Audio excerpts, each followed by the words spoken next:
Roku and Amazon Fire devices today. Full Court Press with Greta Van Sustrom on WYMT. Coming up on Mountain News at 5:30, Kentucky's Attorney General says police in smaller towns need more tools to notice and combat human trafficking.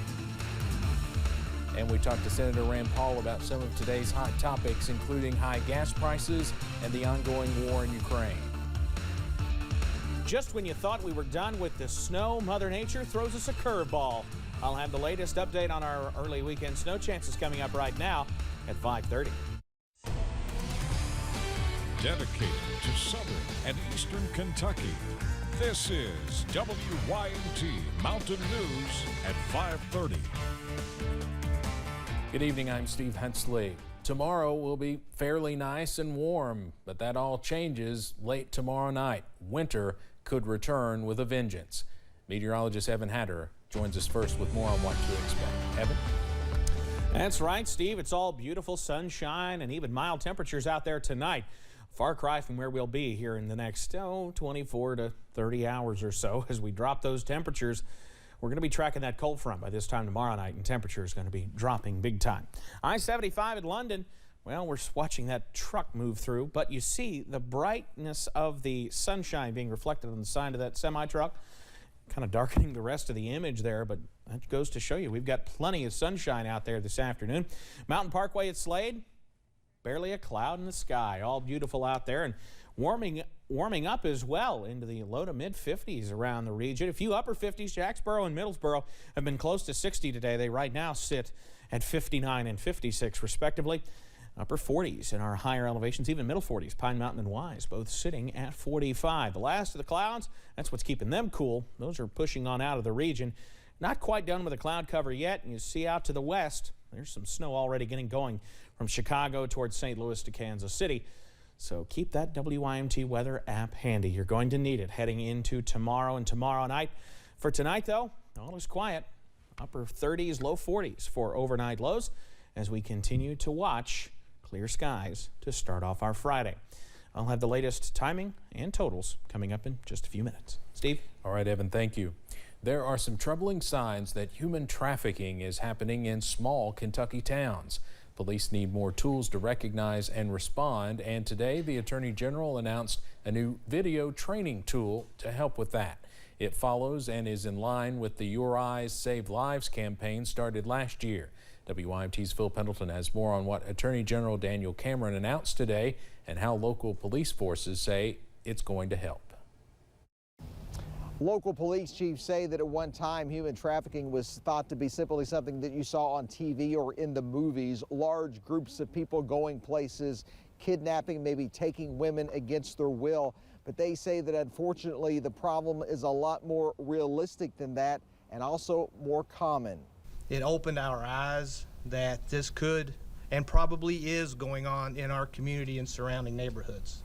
Lancaster is not a large town, but its police chief recently realized that problems possibly seen in big cities could be happening there also. But we are seeing a spike in sexual crimes. And as you know, we've had a murder and we've had various other spikes in criminal activity. Those, along with other alarming events in other parts of rural Kentucky, prompted the need for this training video that helps police target crimes of exploitation of people for labor or sex. You know, human trafficking is not going to be tolerated in the Commonwealth, and whether it's a child or an adult that's in a vulnerable situation. Attorney General Cameron says all of this follows legislation that was recently passed, along with a large media campaign of signs of what to look for. In Frankfort, Phil Pendleton, WKYT. Cameron says they have trained 2,000 police officers and 2,000 citizens on ways to recognize and combat human trafficking. There is growing concern that Russia could possibly use chemical or biological weapons in Ukraine. A senior defense official says Russian forces could still encircle the capital of Kyiv in the next couple of weeks if they are willing to grind through significant Ukrainian resistance. It's estimated that up to 6,000 Russian forces have already been killed in action. At the annual hearing on worldwide threats to America's security, lawmakers asked how the conflict overseas could hit home. Michael Allen served under former President George W. Bush at the National Security Council. He says while Russia is the prominent geopolitical foe, other countries, including China, still pose threats. And when we consider that military power often flows from tremendous economic power, people worry, is the United States up to being the leader of the world with a rising China? The panel echoed these concerns, especially with China's race to technological dominance.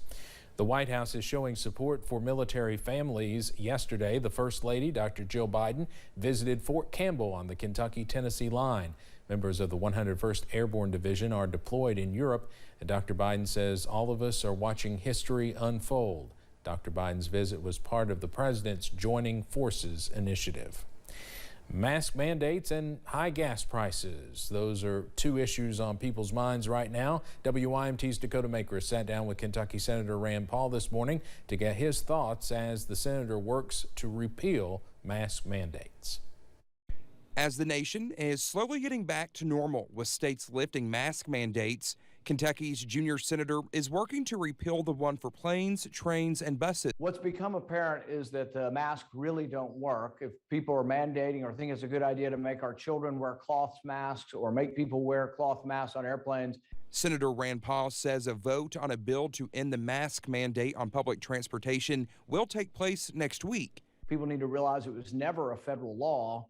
It was a mandate by an unelected bureaucrat who most of us believe does not have the power to make that mandate. On the topic of transportation, many of us are now seeing more than $4 a gallon for gas. Senator Paul says those prices have increased nearly 40% recently. Inflation comes from government spending money they don't have and borrowing it and then printing up the money. And so we're going to get more of this because President Biden and the Democrats are insistent on borrowing more money and passing it out.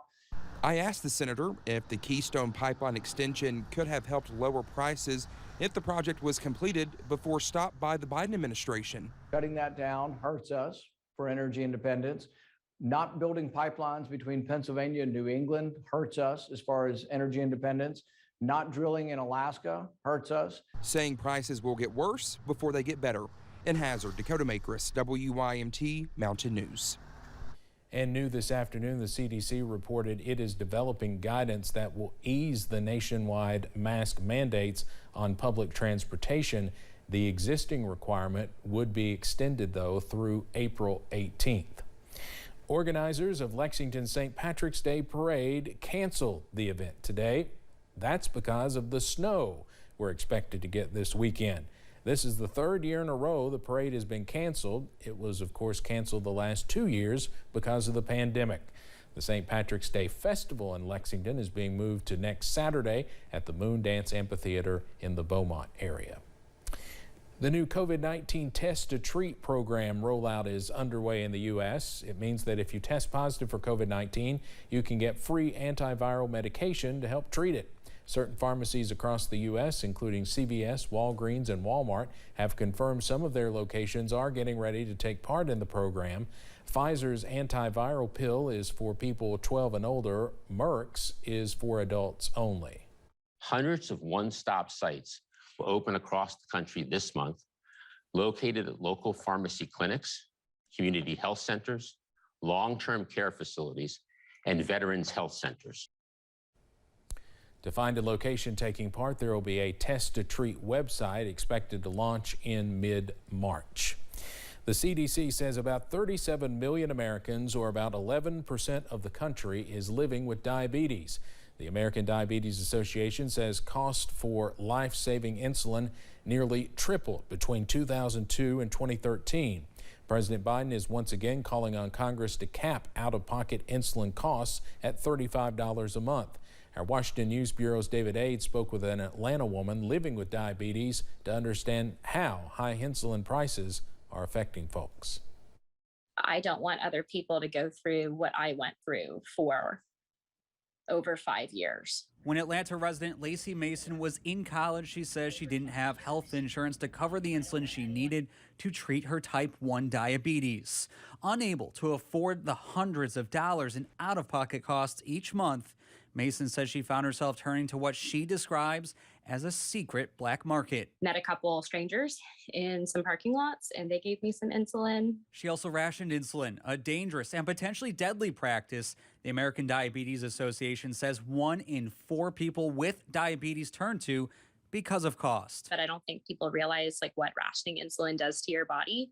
My kidneys hurt. Almost every day I rationed insulin. I could physically feel my kidneys hurt because my blood sugar was so high. I spoke with Georgia Democratic Senator Raphael Warnock, who is sponsoring a bill to cap insulin costs at $35 a month for people with Medicare and private insurance coverage. For the sake of folks who deal with this every day, and for the sake of getting costs under control, we need to do this now. The Pharmaceutical Research and Manufacturers of America, a D.C. lobbying group which represents the 3 top insulin makers, says middlemen along the supply chain are to blame for high insulin prices.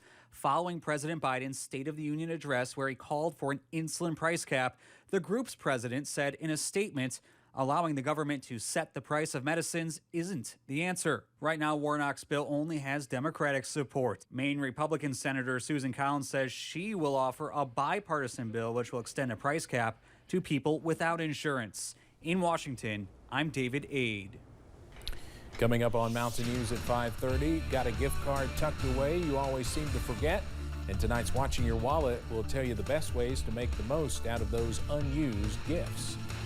And it's a wintry situation as we finish things up this work week. I'll have the latest on timing, impacts, and totals coming up next. WYMT News app offers a